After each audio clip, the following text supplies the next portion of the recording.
قالها زمان ايمن الكاشف، كان فين هواك من بدري يا حبيبي كان فين.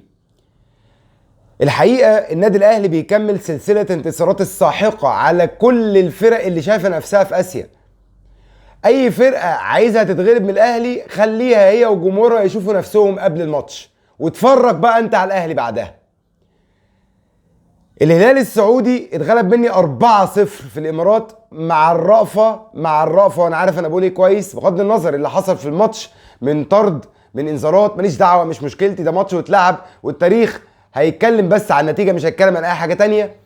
بعدها اتحاد جده في السعوديه بديله اقصى هزيمه في تاريخه من الانديه المصريه في عقل داره ببنزيما ومن غير بنزيما 3-1. وامبارح نكسب الهلال ماتش في منتهى السهوله باداء عالمي اول تلت ساعه، بل اداء عالمي الشوط الاول وجزء كبير جدا من الشوط الثاني 3-0. ومش هقول لك هنا مع الرافه ان انا كنت متاكد مليون في الميه ان لعيبه النادي الاهلي امبارح كان عندها من الدوافع انها تزود النتائج.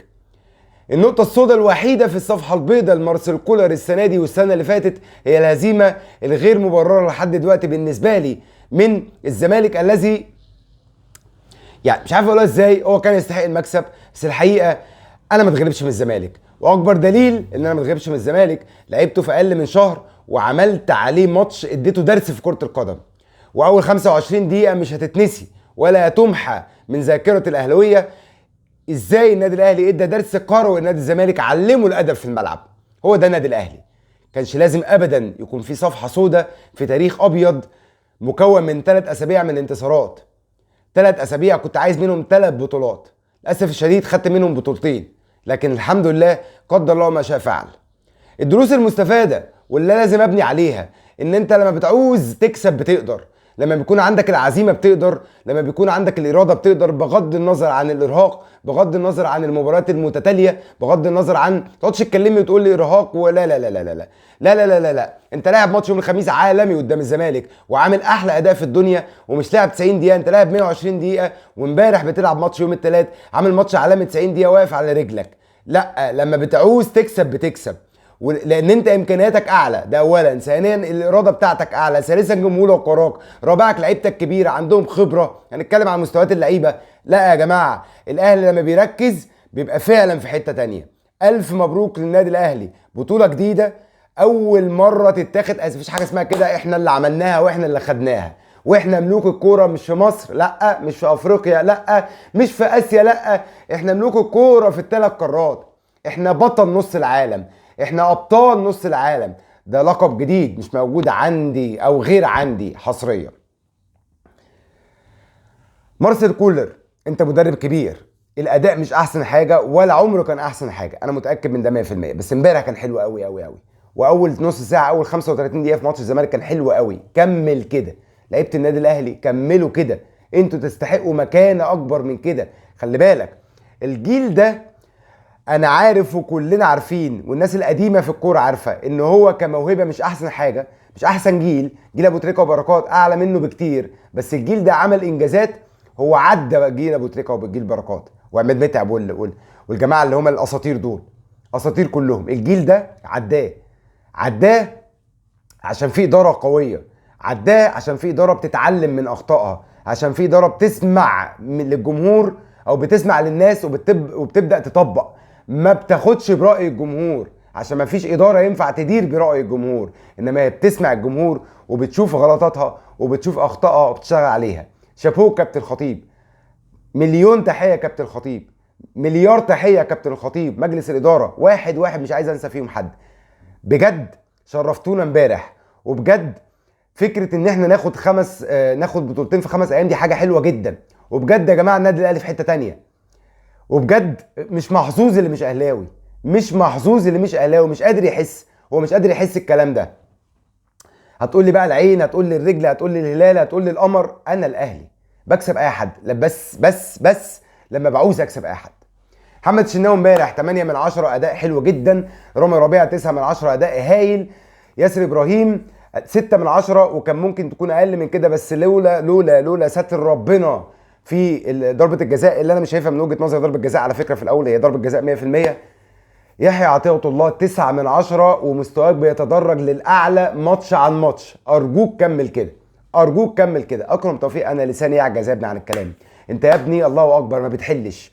اجنبي بتاخده في جيبك، مصري بتجيبه لا لا لا لا. اكرم توفيق يا جماعه الله اكبر، ربنا يحميك. انا الكمال لله، بس انت 9.5 من 10 مستريح.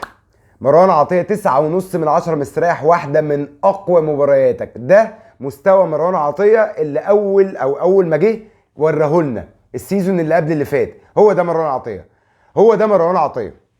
كوكا، انت كلمه السر في تحول اداء النادي الاهلي الدفاعي والهجومي، انت رمانة الميزان. 9 من 10. محتاج بس تشتغل على الجزء البدني، عشان انك بتقع بدني بدري شويه. نفس واللياقه والحاجات دي هتيجي مع الوقت، بس محتاج تشتغل على ده. بس 9.5 من 10 حبيبي يا كوكا. امام عاشور 6 من 10، ممكن 7 من 10 عشان جون عالمي. امام عاشور يا جماعه جاب واحد من احلى الاجوال اللي شفتها في الفتره الاخيره، عالمي عالمي. طاهر محمد طاهر الماتش الثاني على التوالي، بقول لك برافو عليك، 9 من 10. ارجوك كمل كده، العب السهل، استخدم امكانياتك تاني، استخدم امكانياتك عاديه، بس انت لما بتلعب السهل وبتلعب بتعمل المطلوب منك، الله اكبر ربنا يحميك. حسين الشحات مسلسل الاصفار مكمل معانا. وسام ابو علي، بحبك يا وسام. والله العظيم ما اقدرش اقول لك اكتر من كده، بحبك يا وسام. جول اول عالمي من لمسه فنيه بديعه، لمسه كده اداها بس الحته الحنيه، راحت رايحه من غير ولا يعزق ولا يحزق. لا لا لا لا لا. كرة جات له، الراجل غلط، نادر يحيى لعبها لنا. طبعا غريبه جدا، ما حدش بيرجع الكرة جون كده ابدا. الراجل داخل حطها، لمسه بس الفنيه البسيطه، راحت خلاص. مفيش ولا خالد عيسى ولا خالد ميسى، مفيش الكلام ده يا باشا، الموضوع خلص. وسام ابو علي جاب الجول الاول وهو اللي عامل الجول الثالث. هو مفيش احلى من كده يا وسام، بحبك يا وسام. والله العظيم. نزل عمرو السوليه اداء متوسط 5 من 10. نزل مجدي قفشه حط جول، نديك 6 من 10. و نزل عمر كمال عمل اتسبب يعني في ضربه الجزاء اللي هي الجول الثالث اللي حطه قفشه، نديك 6 من 10. الباقي يعني زي ما قيمنا كده اداء اللعيبه، شويه بس حاجات بسيطه. يا جماعه ارجوكم كملوا كده، والله عندكم كتير، انتوا جيل قادر يعمل اكتر من كده. خسرنا بطوله في اول الموسم، مش مشكله، عادي جدا، ما فيش مشكله، خلاص اللي حصل. دوسنا عليهم تاني اسبوع، تالت اسبوع، خلاص رديناها في لحظه. وامبارح خدنا بطوله جديده. لو سمحتوا نداء اللي هيسمعني منكم، اذا حد سمعني، جماعه جمهوركم بيحبكم وجمهوركم وراكم، ولما بندوس ولما بننتقد بحب. في ناس ممكن بتدعم يعني او بتسبورت الفرقه بشكل اللي هو معاك طول الوقت، انت وحش ولا حلو. وفي ناس زي كده لا، انا ما بستحملش، فبنتقد وبقطع. بس لما بشوفك كويس بفرح، والله ما بزعل، والله بفرح لما بشوفك كويس. لو سمحت كمل كده. امام عاشور الشوط الثاني امبارح كان حلو قوي، كمل كده. مجدي قفشه فوق شويه. رضا سليم محتاج تفوق شويه حاجات محتاجين نشتغل عليها يا جماعه. لو سمحتوا كملوا كده. عندنا لسه بطولات كتير في الموسم، البطولات كتير دي احنا محتاجين 90% منها. مفيش فرقه في العالم تاخد كل البطولات في موسم واحد الا الزمالك عشان الزمالك خد مره 6 بطولات في شهرين بقى، ما اعرفش حسبوها ازاي، ولا قال لك يا جماعه احنا احسن فريق في العالم خدنا 6 بطولات في سنه في موسم. طب يا ابني اساسا الموسم يا حبيبي، يا اللي بتفهم الموسم ما فيهوش 6 بطولات. انا ممكن اصدقك اللي هو موسم 2002 ده ولسه ماسكين لحد النهارده. طب فهموا بالله عليك يا ابني، مفيش حاجه اسمها 6 بطولات في موسم. ساعتها ما كانش فيه 6 بطولات، والله العظيم ما كان فيه 6 بطولات. يقول لك لا انا خدت 6 بطولات في موسم. لا يا حبيبي، انت ممكن تكون خدت 6 بطولات فعلا بس في سنه، اللي هي موسمين متلاحمين في بعض، او يعني موسم مع موسم، عملوا موسمين في سنه خدت 6 بطولات. اقول لك ماشي اصدقك، بس 6 بطولات في موسم 2002 دي ما بتحصلش. انسان يا حبيبي، انسان يا بابا، ما علينا. فما ارجع تاني، مفيش حد بياخد كل البطولات في موسم واحد، الا احنا مش ريال مدريد يعني. بس ارجوكم حاولوا بقدر الامكان تستحوذوا على اكبر عدد من البطولات، لان جمهوركم وراكم وبيحبكم.